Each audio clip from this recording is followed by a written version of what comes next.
Facing a bulb backlash, the Dimwits in Congress grant a reprieve to the good old-fashioned Edisonian incandescent light bulb. I'm Alan Barton. Stand by for a special Facebook edition of Front Page.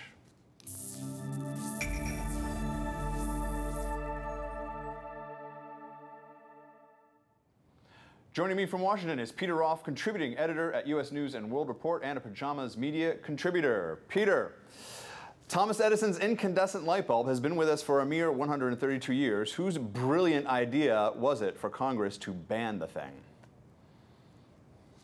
Well, there were a lot of people involved, including people like General Electric, who make incandescent light bulbs but wanted to be able to shut down the factories and move them overseas, according to some of the people I talked to. But the real driving force here was the move to make things more energy efficient. And so what's happening now in terms of repealing the ban? Well, Congressman Joe Barton, the former chairman of the House Energy and Commerce Committee, and Congressman Fred Upton of Michigan, who chair it now, have worked together to put together a bill that would eliminate the energy efficiency standards that are supposed to go into effect next year. Those are standards that the current incandescent light bulbs couldn't meet, but the new compact fluorescent light bulbs and the LEDs could meet, which effectively meant that incandescent light bulbs would go the way of the candle. And you say in your latest Pajamas Media article that compact fluorescent lights, CFLs, are a perfect example of the law of unintended consequences. Can you elaborate on that?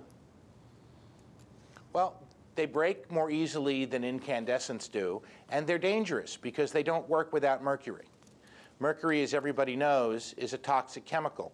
And so rather than just having to get a broom and a mop to clean up your broken light bulb, you have to call in a hazmat team. It is almost, and I'm not speaking entirely figuratively, it is that dangerous. And so it's kind of ridiculous that basically what you're saying is when the government tries to solve one problem through a regulation, all it does is create another problem. It just moves problems here and there without solving a damn thing. It is often the case. Congress has not figured out how to repeal the law of unintended consequences, and when they act to deny consumers choice, as the energy efficiency mandates would have eventually done, they end up creating more problems than it's worth. It's like ethanol. There were lots of people who were for ethanol when ethanol was still pretty much on the drawing board. Now that it's part of the fuel supply, they're against ethanol, which tells us what they're really against is transportation. Fossil fuel, renewable transportation.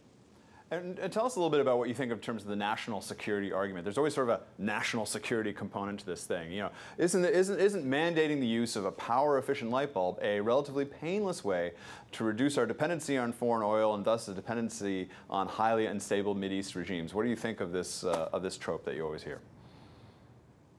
Well, you know, I'd be perfectly happy to reduce our dependence on foreign oil if there was a way to actually reduce our dependence on foreign oil that didn't involve impinging upon my ability to make lifestyle choices. Most of our oil comes from Canada and Mexico, not Saudi Arabia, which is the first thing that people need to understand. But the second thing that people understand is that for the compact fluorescents to actually be more energy efficient, you have to use them differently than incandescents. You and Alan, you and I grew up when they had those little save a watt, turn me off stickers on light switches back in the 70s energy crisis that we were supposed to turn the light bulbs off to save energy.